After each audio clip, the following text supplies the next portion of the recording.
So, as a competitive person, I have found that one thing I love to watch are competition shows.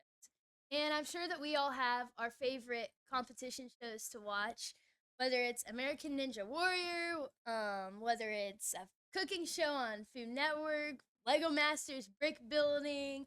There's any number of competition shows that we like to watch.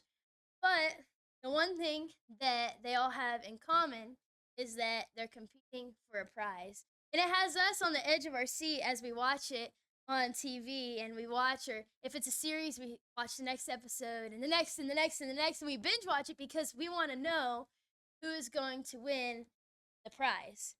And it motivates the people. They will endure all kinds of difficulty. If you watch the show Wipeout, people are willing to fall in the water because they know that they're competing for a prize. We as Christians have a prize that is so much better than $10,000, $1,000,000, a gold medal, or any amount of fame. Our prize is eternal salvation. Paul writes about this in 1 Corinthians 9:24 through 7. And he teaches us that we must pursue the prize. To pursue the prize, we must have something that we are focusing on. And to pursue the prize, our actions must show our dedication to the prize. Perhaps you have lost sight of the prize, or maybe you have lacked intentionality striving for it. Let these words today encourage you to evaluate your life, whether you are making sacrifices necessary for the sake of the gospel. There are two key steps that Paul gives the reader who wants to pursue eternal. We must both fix our eyes on the prize and strive for the prize. So, in order to pursue the prize, we must both fix our eyes on the prize and strive for the prize. In 1 Corinthians 9:24 through 25, Paul says, "Do you not know that those who run in a race all run, but only one receives the prize? Run in such a way that you may win." Everyone who competes in the games exercises self control in all things. They then do it to receive perishable, but we an imperishable. In the summer of 2024, had the Olympics, and numerous athletes trained for months and months in order for the chance to compete in the Olympics, and then, while they're there, for the chance to win. TVs all across the world were tuned to channels featuring this competition. Thousands of people traveled to Paris to watch, and all was to see who would win the medal, who would win the gold. Now, we're going to flip it and look at a similar idea, but in the context of 1 Corinthians, what Paul is talking about here. In Paul's time, they had many different games or competitions. They had like Olympia games, and then one of the other competitions that they had was the Isthmian Games. And numerous athletes, just as with our summer 2024 Olympics, would train for months in order to win a wreath. They were filled with anticipation and hope as they came to the stadium to compete. They would have been confident that they had trained, but also nervous at the prospect about competing against the best of the best. Hundreds would have watched all to see who would win the coveted prize. With every success would come increasing excitement. The athletes and others would celebrate. I can imagine people in the stands or people that went to watch picking their favorite athletes and paying special attention to them and cheering for them. There was much celebrating. This competition was known for the celebrating, and as with a lot of events or things that we have here, food, feasting. As with the Olympics, we can imagine those watching with bated breath to see who would win and the thunderous celebration when someone did. The athletes knew that this was the moment they had trained for. The winners could be proud of their efforts as they were crowned champion with the wreath. Just as the summer 2024 Olympics brings vivid images to our mind, so the picture of first century Isthmian Games that I painted would come to the mind of Paul's readers. Um, this was Paul's purpose in the metaphor, and achieves his even greater purpose of proving his first point. Fix your eyes on the prize. This first step is about focus. Both scenarios that I mentioned above had one thing in common, and that is that what keeps the athletes focused is remembering the prize which is at stake. What keeps them focused, what keeps them disciplined and dedicated in their training, is to remember that they're competing for a wreath and they're competing for their pride. And so they train hard. Paul uses these athletic metaphors in other places, even in the Bible, because he knows that it would be familiar to his readers and he wants to help them picture what he's talking about. Even other first century writers would do this. They used this because it was familiar to the Corinthians in the same way that I used the summer 2024 Olympics and brought images to your mind. As the readers did, we can examine what Paul is trying to teach us with this metaphor, with this idea in our life. In verse 25, Paul goes from talking about the prize in the games to our prize. He writes, they then do it to receive a perishable wreath, but we an imperishable. The imperishable wreath is eternal life. It is a prize that we can all obtain. We can hear every day in our classes the importance of from our Bible about eternal life. When you compare it with a flimsy wreath and something that will fade away, that doesn't last, it suddenly becomes so much greater in its value. The perishable leaf will lose its beauty, but our prize is so valuable and it lasts forever. Part of Paul's aim is to make sure that he preaches the gospel well and waives some of his rights for the sake of it. All this is done so that he and others have a chance at this prize. So we must fix our eyes on the prize. An example of fixing our eyes on the prize that we can learn from is from the recent summer 2024 Olympics that I talked about. So I don't know if you recognize this guy or that team that's in the picture, or maybe even the term pommel horse guy will ring a bell in your mind. But the summer of 2024 Olympics was a time of hope and anticipation for many athletes. And they came to Paris in order to compete for the chance to win a medal. But one team in particular won the hearts of many of the people who were watching. And that is the men's gymnastics team, the USA. They had not won a medal since 2008 in Beijing. That was 16 years previous to the 2024 Olympics. And so we can imagine how eager this team was for the chance to win a medal. And because of Steven, they had an even greater chance this year. The pommel horse is one of the most difficult events, and it's one of the events that trips up a lot of athletes and can be challenging. But for Steven, it was the event that he excelled at. And he decided in his gymnastics career that rather than focusing on the other events being kind of all around good in those things in gymnastics, he was going to focus on the pommel horse because he knew that that was an event that he could compete and he could win. And if he's going to go and be a collegiate athlete in this sport, if he wanted to go to the Olympics, then he needed to be good enough at the event to beat others in. And so Team USA took a risk, and they brought Steven onto the team, even though he would only compete in one event. And when he trained, he would keep his focus and pay attention to the prize of winning.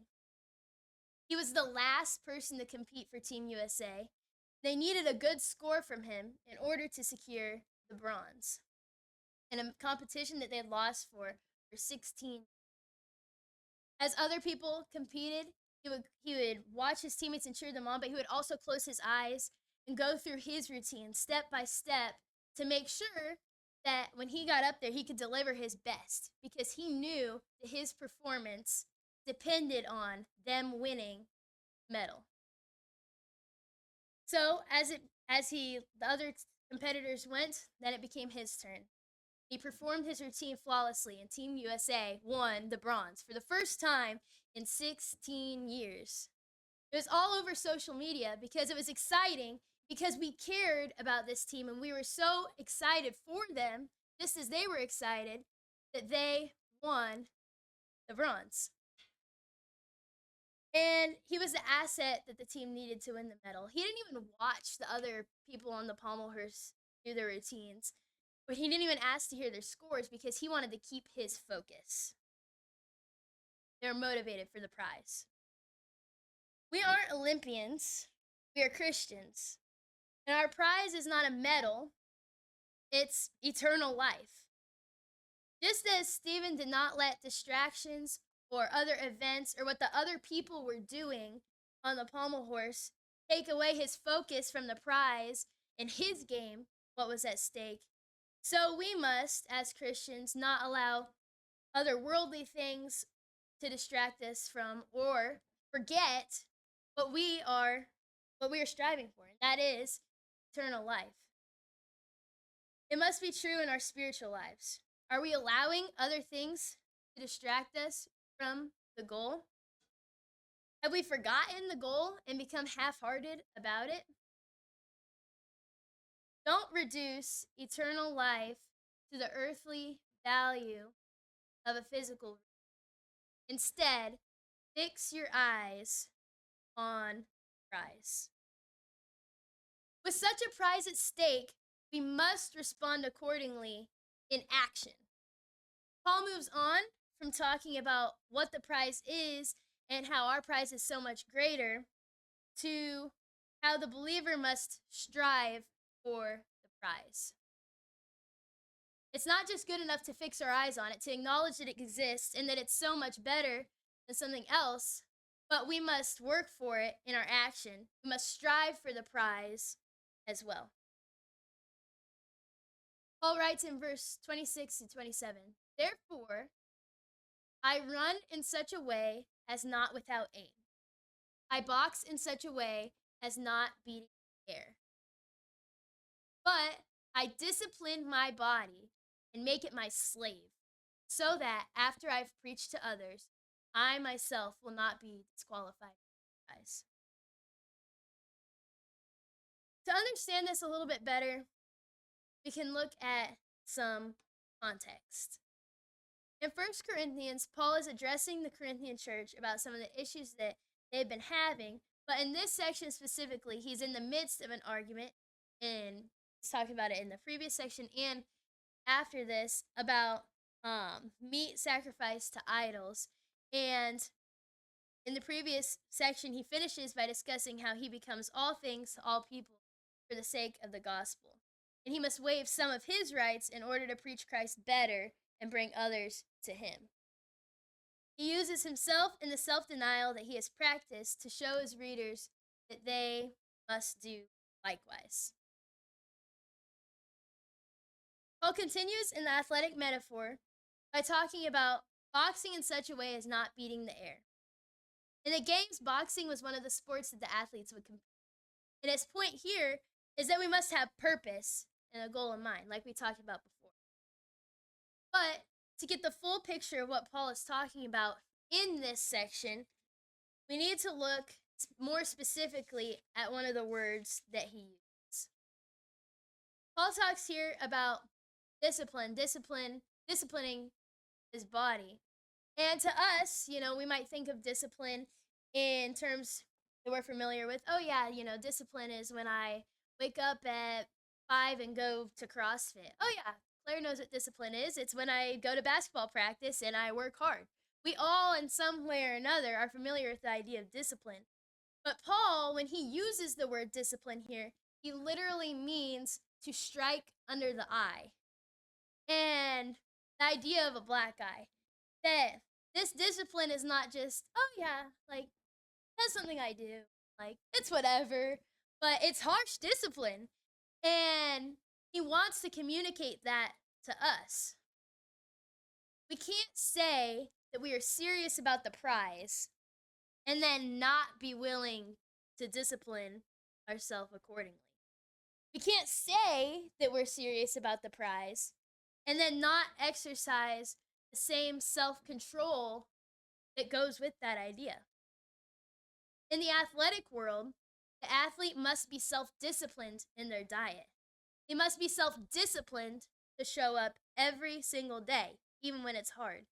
They must be self disciplined to do some of the things that they don't want to do. You play basketball, you don't want to do conditioning, but you need to in order to be in good shape to play the game. Self discipline in the athletic world requires sacrifice.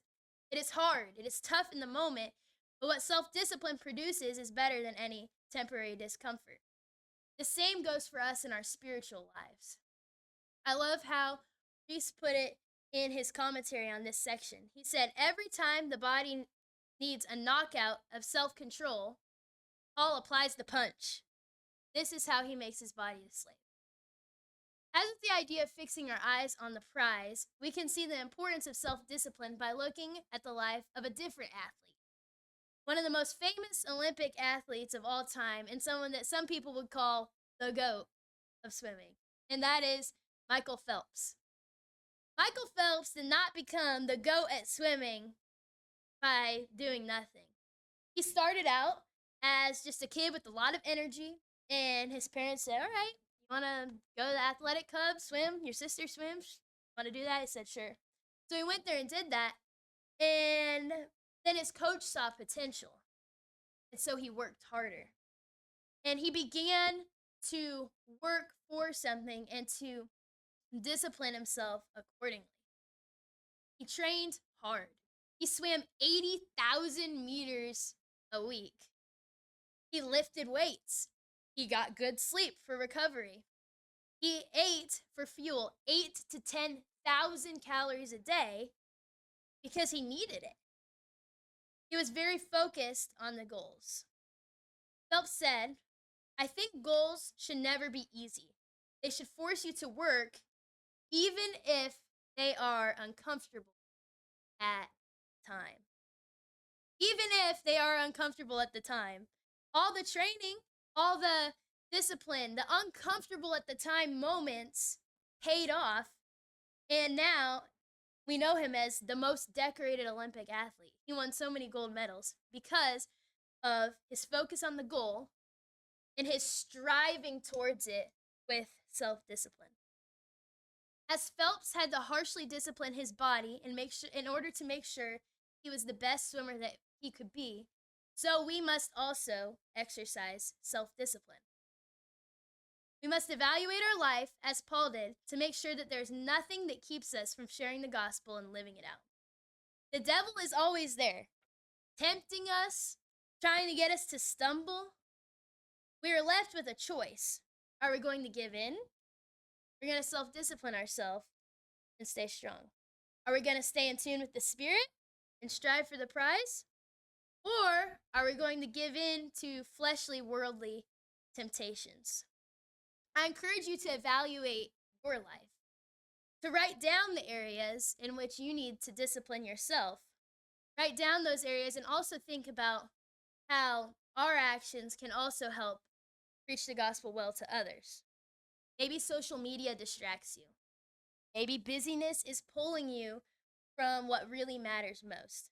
Maybe the people you are around or the desires of the flesh are keeping you from striving for the prize which is at stake.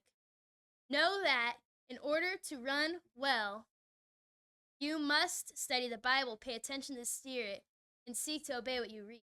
You must strive for prize. The most important thing for you today is to pursue the prize. Pursuing the prize means fixing your eyes on the prize and striving for it. Eternal life is available for us and to those that we preach to. But in order to obtain it, you must pursue Christ.